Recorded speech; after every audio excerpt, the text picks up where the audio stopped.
going behind and beyond the music. It's Real Talk with G-Love and Kenny the Rocker on Florida Man Radio.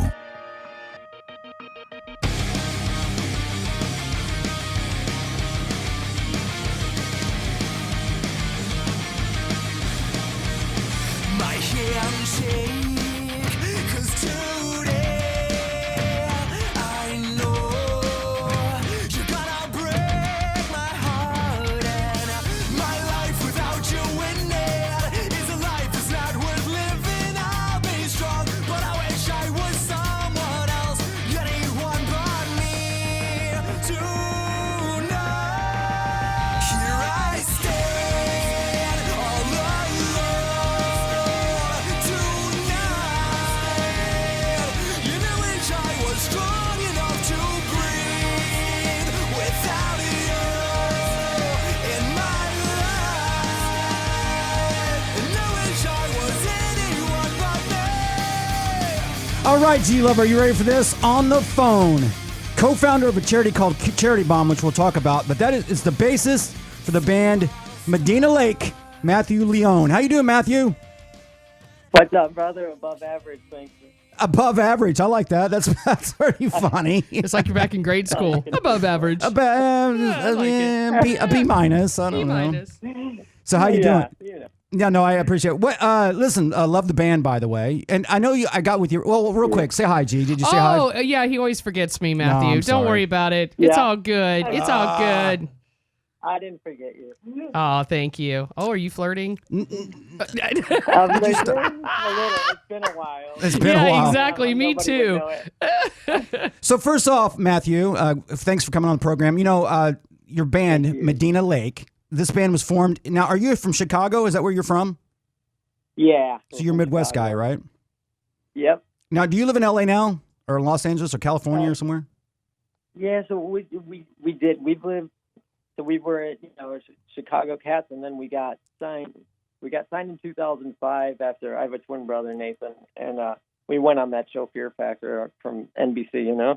As a Funny. joke. Like, Right. yeah, we went just to make our friends laugh. We were going to get kicked off in the first round, and we wound up. We're sort of losers, so we wound up trying, and we won.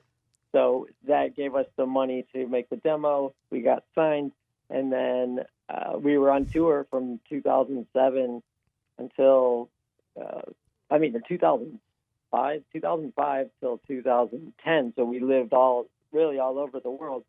Then LA for a while, and now we're currently in Florida. That's the long answer. No, dude, you're in Florida now? What? Yeah. Oh, yeah, that's where you at? Where you at? COVID hit. Yeah, don't give the exact outside of address, but what part of Oh, you're Florida? by Sarasota. Oh, we were just there, Yeah. weren't we? Yeah, well, no, we were in Clearwater, but Oh. we're halfway there. St. Yeah, Pete. from Okay. Orlando. But yeah, man, I didn't know you lived in Florida, brother. Yeah, man. Yeah, it's not a bad place to be, if this COVID thing is going to happen. Right. Well, I always say, I say people, when I talk about Florida, because I'm originally from Indiana, but I'm like, listen, man, I live where you vacation. Yeah, right, exactly. But- exactly. But I got a question regarding Fear Factor. This was just with Joe Rogan, right? Yeah, Was he an ass? he was amazing. Oh, was he It was- really? 'cause- He what? He was oh my amazing. God, Oh. he was so cool. Was he when they picked Nathan and me, I mean, we're like borderline midgets. I mean, we're clocking in at 5'6", maybe 111 pounds, Right. And they told us, they're like, we're going to experiment with you guys. So we were, two of 4 sets of twins, and all the other ones were like triathletes and, models and everything. Right. So it was comical, basically. And when Joe Rogan came into the little, holding tank where we were for one of the things, they were all like, "Oh my God, Joe!" Nathan and I were just, doing our own thing, and he's like, he totally ignored everyone else. He's like, "Hey, you two, come out here." He's like, "What the hell are you doing here? Right. What are you doing on the show? You don't belong." So he was kind of mean to everyone else in a funny way, and then we became friends kind of quickly. Now, what is the weirdest thing? I mean, I didn't even know about the Fear Factor. What'd you do? Have to eat like some pig eyes or something weird? Oh, Like, what was the God. thing that you had to do that was really that? Because you won the thing, right? You said you won, or Yeah. what was the We weird? What was think- the hardest thing you had to do? Our episode was the one that got the show kicked off of the air. Okay, so what did you have to do? Oh my gosh. We all wound up in the hospital for a week with this virus that like nearly killed us. We were swimming in there was a trench filled with dead cows' parts, Oh like no. liver, spleen.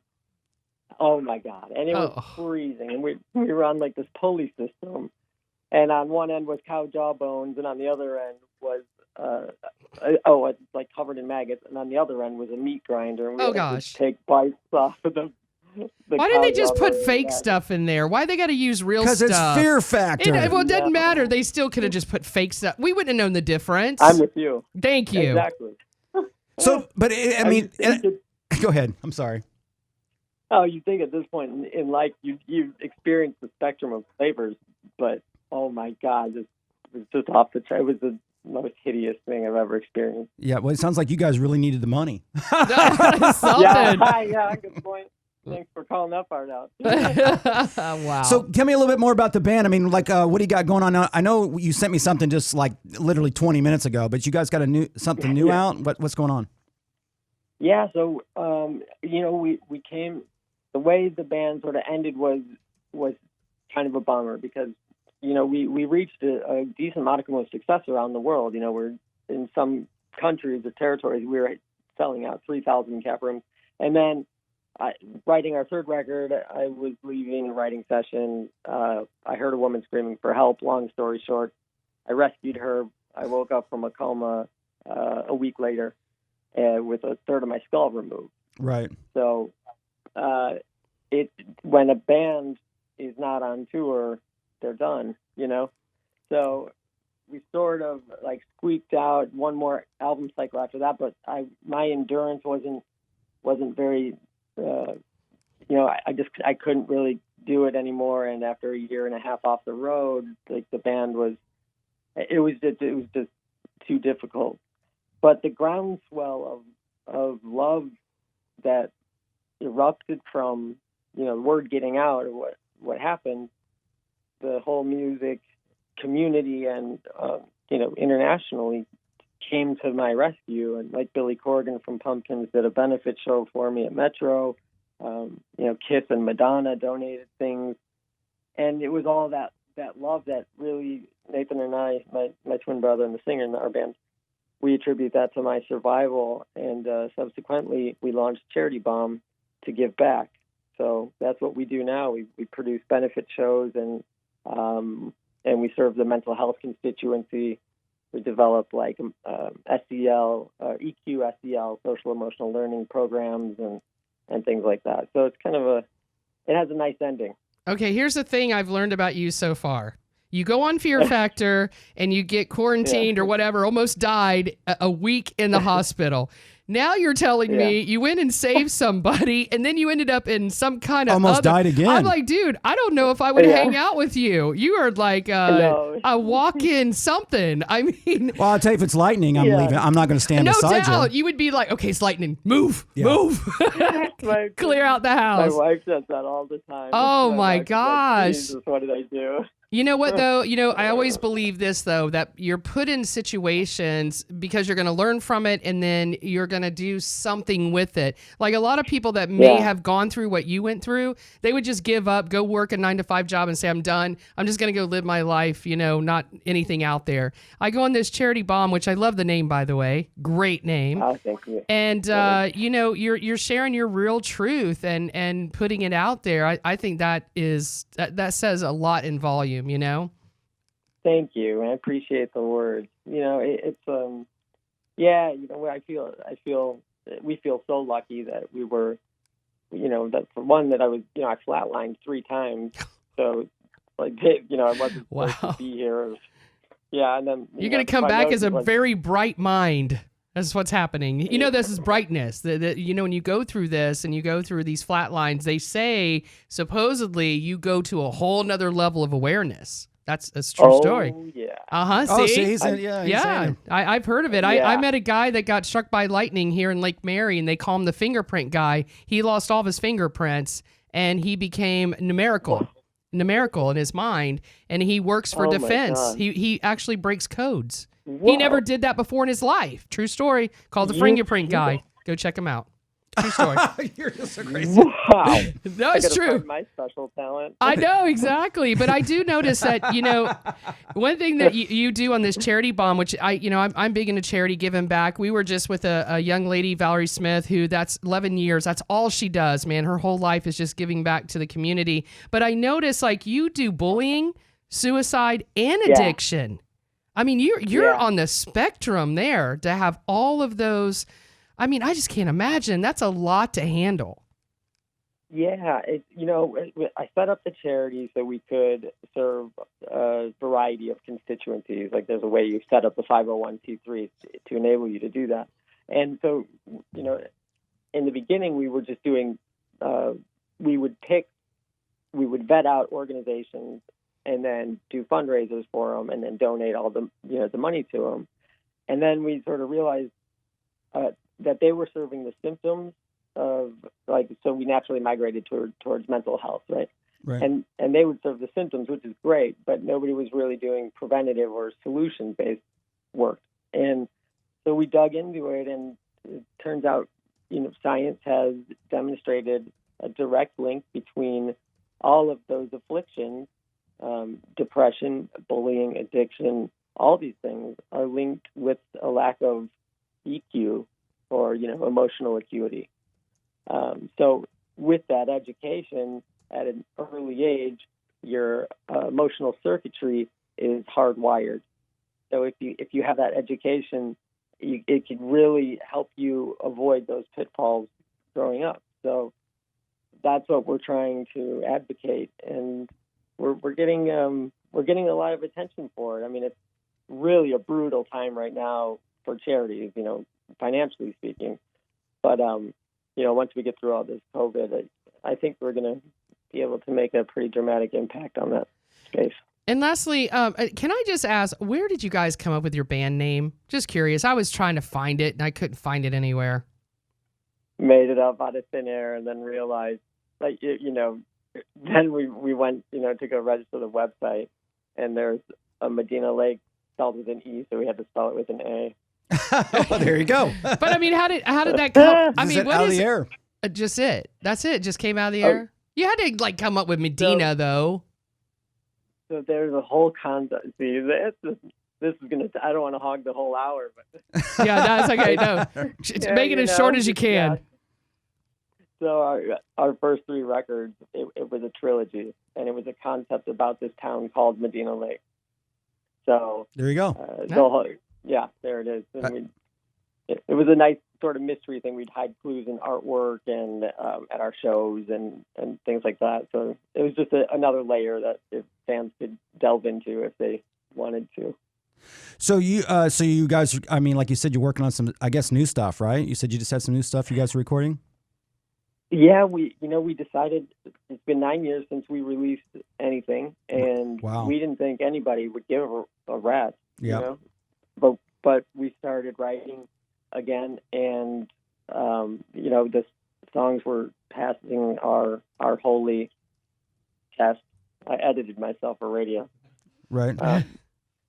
So we just once you are a career musician, you sort of always are. It's almost like being in the CIA. Yeah, it's tough, and I always like when these bands are like, "Oh, this is our farewell tour," like your fifth one. Yeah, right. You ain't going nowhere. Nobody ever retires. Nobody. No. People die. They don't retire. That's for sure. Right. But that's cool. So go ahead.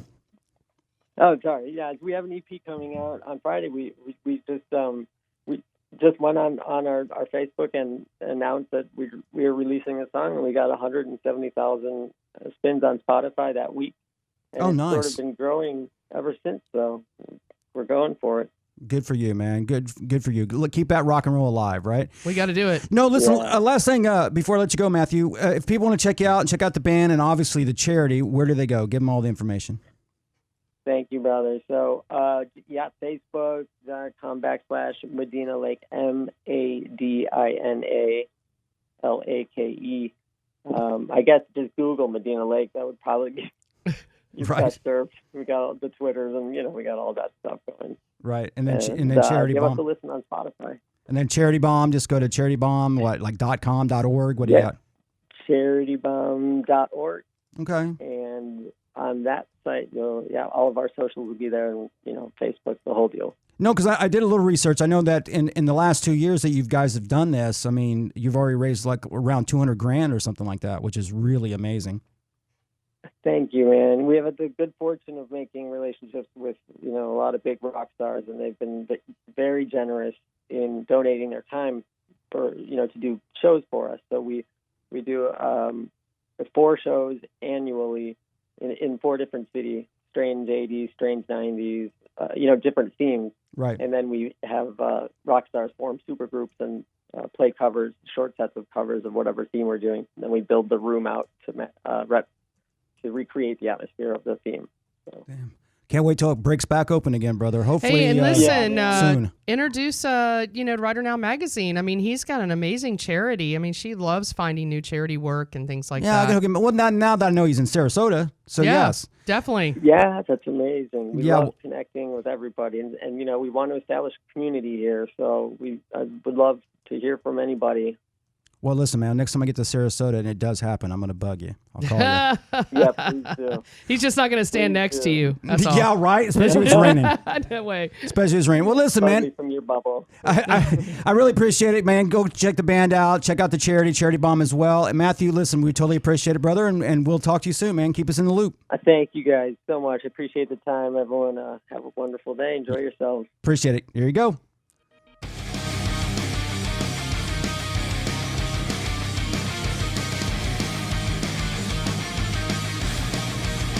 My hands shake.